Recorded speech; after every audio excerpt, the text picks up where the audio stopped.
حضور صاحب کہہ گئے کہ جہاں اچیومنٹس ہیں وہاں یہ بھی سچ ہے کہ ہم اپنی منزل تک نہیں پہنچ سکے. کون سی منزل؟ وہ منزل جس کا وعدہ قائد اعظم کی قیادت میں آل انڈیا مسلم لیگ نے اس خطے کے مسلمانوں اور پاکستان بنانے والوں کے ساتھ کیا تھا. وہ منزل جس کا خواب بانیان پاکستان نے دیکھا تھا.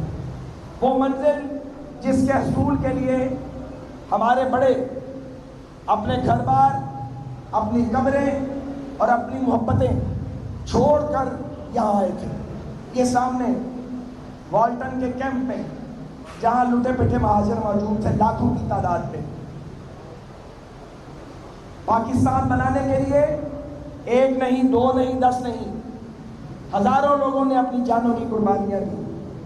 عفت ماں بیٹیوں نے اپنی عفتیں لٹوا دی، جانیں لٹائی گئی. ایک وعدہ کیا گیا تھا جب یہ تاریخ انسانی کی سب سے بڑی ہجرت ہوئی 47 میں، تو ایک وعدہ کیا گیا تھا. لوگ ایسے ہی اپنے گھر بار نہیں چھوڑتے، لوگ اپنی قبریں چھوڑ کر نہیں آتے. وہ وعدہ کیا تھا؟ وہ وعدہ یہ تھا کہ ہم اسلام کے آفاقی اور عادلانہ اصولوں پر مبنی ایک ویلفیئر اسٹیٹ بنائیں گے. آج آزادی کے 5 صدی کے بعد جب ہم مڑ کے دیکھتے ہیں تو سچ یہ ہے کہ وہ ویلفیئر اسٹیٹ کہیں نظر نہیں آتی، اور بار بار ریاست اپنے رہنے والوں کے ساتھ سوتیلے بیٹے سا سلوک کرتی نظر آتی ہے. یہ وہ خرابی ہے جس نے ہمیں منزل سے دور کر دیا ہے. یہ وہ مسئلہ ہے جس نے ہمیں منزل مراد سے دور کر دیا ہے. کبھی مذہب کارڈ استعمال کیا جاتا ہے اور ہم ایک دوسرے کے گلے کاٹنے لگتے ہیں.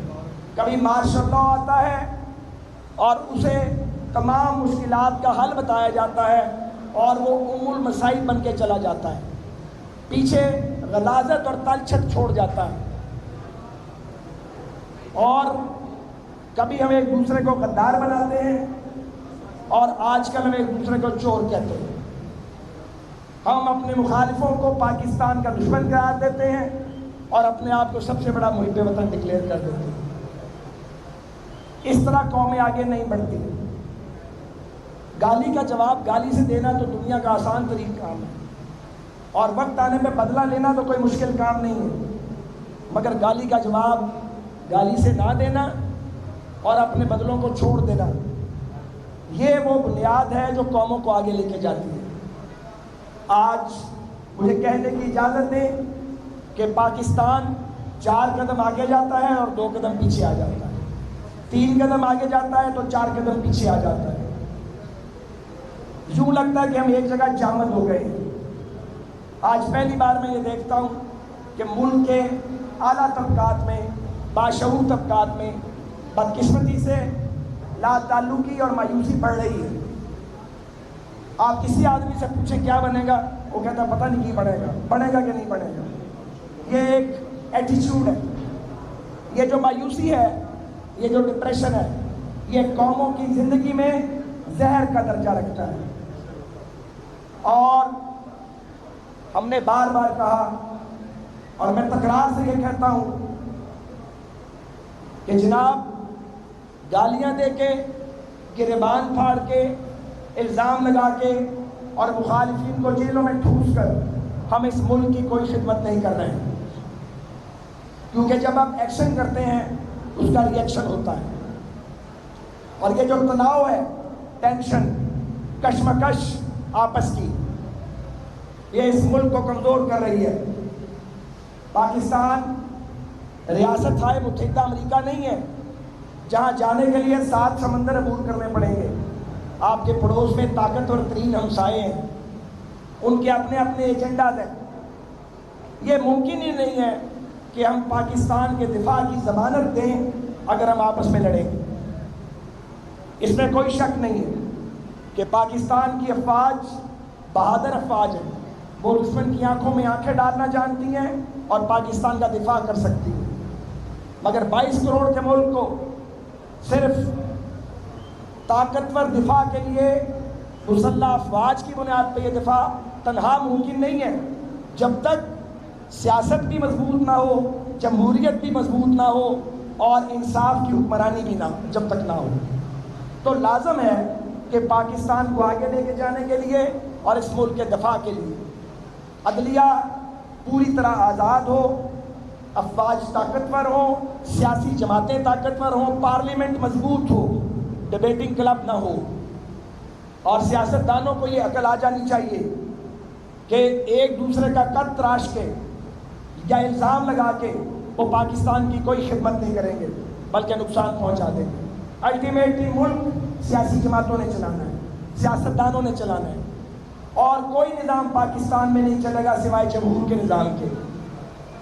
آپ جو پاکستان کا ڈیموکریٹک ماڈل ہے، جو پاکستان کا جمہوری نظام ہے، وفاقی پارلیمانی جمہوریت اس ملک کے بانیوں نے پسند کی پاکستان کے لیے، اس میں ریفارمز لانی چاہیے، اسے امیروں کے بجائے غریبوں کی جمہوریت بننا چاہیے۔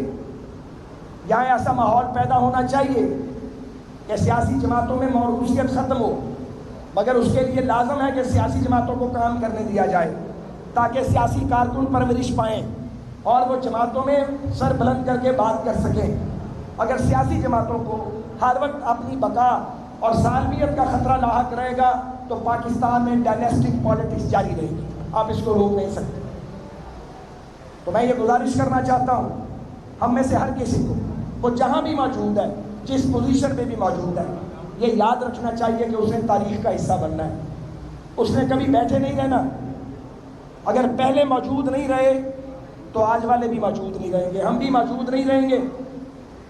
اور یہ کہ مورخ کا قلم بے رحم ہے، وہ ہر چیز لکھ دے گا، وہ لکھ دے گا کون کتنا خوبصورت تھا اور کون بدصورت تھا۔ میں بھلے اپنے آپ کو خوبصورت کہتا رہا، ہم اپنے اپنے بتوں کی پوجا کرتے ہیں اور اپنے اپنے بت خانے ہم نے اس ملک میں بنا لیے ہیں، اور ان بت خانوں کو ہم کہتے ہیں کہ ان کی عبادت کرو، ان بتوں کی پوجا کرو۔ یہ نہیں چل سکتا، اور دھکا شاہی سے تو بالکل نہیں چل سکتا۔ 22 کروڑ کا ملک دھکا شاہی سے نہیں چل سکتا، 22 کروڑ کا ملک ایک دوسرے کا مقابلہ کر کے نہیں چل سکتا۔ ہاں، آپ کے ارد گرد ہمسائے طاقتور نہ ہوتے، کمزور ہوتے، آپ کا حجم بہت بڑا ہوتا، آپ کے پاس بہت پیسہ ہوتا، آپ ہر لحاظ سے خود مختار اور خود کفیل ہوتے، تو شاید آپس کا جھگڑا وارہ کھا جاتا۔ آپ کے پاس تو تنخواہوں کے پیسے نہیں ہوتے، آپ سے اگر کوئی ملک $1 ارب واپس مانگ لے تو ساتھ والوں سے پیسے مانگنے پڑتے ہیں انہیں واپس کرنے کے لیے۔ یہ نہایت افسوسناک اور خوفناک صورتحال ہے کہ ہم اپنی مستقبل کی جو آنے والی نسلیں ہیں انہیں ایک کمزور پاکستان دے رہے ہیں، ادھر کشمیری جانے دے رہے ہیں، اور کشمیریوں کا وکیل پاکستان، اس کی معیشت سکڑ رہی ہے، بے روزگاری بڑھ رہی ہے، غربت بڑھ رہی ہے، بھوک گلیوں میں اگ رہی ہے، جہالت پھیل رہی ہے، نفرت بڑھ رہی ہے، ایک دوسرے کی شکل دیکھنے کے روادار نہیں ہے۔ ٹی وی پہ آن کریں، اب نفرت کا یہ عالم ہے، ایک دوسرے کی شکلیں نہیں دیکھتے۔ کیا ہو گیا بھائی؟ کوئی جائیداد کا بٹوارا ہے، کوئی گھر بانٹنا ہے، کوئی جائیداد کا بٹوارا نہیں ہے۔ یہ اختیارات کے ارتکاز کی جنگ بند ہونی چاہیے۔ پاکستان کے آئین کو ہم سب کو رسپیکٹ کرنا چاہیے، تمام اداروں کو، جماعتوں کو، پارلیمنٹ کو، انصاف آزاد ہونا چاہیے، میڈیا پر زنجیریں نہیں ہونی چاہیے کہ میڈیا میں جو بولے اس کو پکڑ لو، جو بولے اس کا منہ بند کر دو، جو تنقید کرے اس کو نوکری سے نکلوا دو۔ ایک عجیب دور آ گیا ہے، اور مجھے ان حکمرانوں سے اب ہمدردی ہونے لگی ہے، اس لیے کہ اگر کوئی آنکھ پہ پٹی باندھ لے اور پٹی باندھ کے چلنا شروع کر دے تو کبھی منزل پہ پہنچے گا، گر پڑے گا، لیکن خوف یہ ہے کہ یہ گرے تو کہیں سارے نظام کو لے کے نہ گر جائیں۔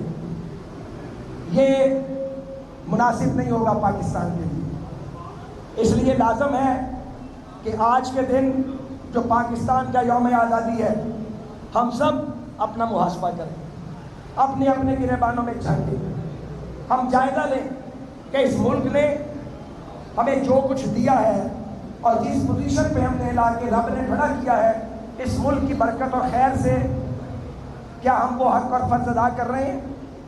کیا ہم سچ کا ساتھ دے رہے ہیں؟ کیا ہم اپنے مخالف کے ساتھ انصاف کرنے کی صلاحیت رکھتے ہیں؟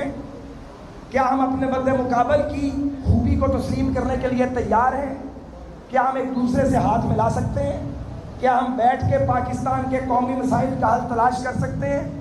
کیا ہم ایک وسیع تر ڈائیلاگ کر کے پاکستان کو آگے لے جانے کا کوئی نیشنل ایجنڈا بنا سکتے ہیں؟ یہ آج کا مسئلہ ہے۔ آج کا مسئلہ یہ نہیں ہے کہ وزیر اعظم کون ہوگا، کون آئے گا تو پھر اس کے بعد گرائیں گے تو کسے نہیں آئیں گے، یہ چلتا رہے گا۔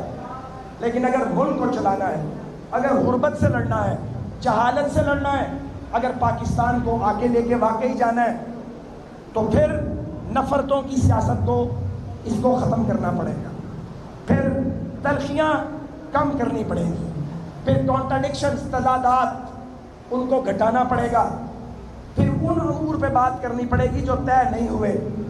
یہ 4 فیڈریٹنگ یونٹس ہیں پاکستان کے، ڈنڈے سے نہیں ہانکے جا سکتے، یہ حکمران طبقات کو پتہ ہونا چاہیے۔ اور جو ایک بے چینی پھیل رہی ہے، وہ بے چینی ہم اپنی آنکھوں سے دیکھتے اور کانوں سے سنتے ہیں۔ اور جب کسی ملک کے لوگ سیاست سے متنفر ہونے لگے تو سمجھیں خیر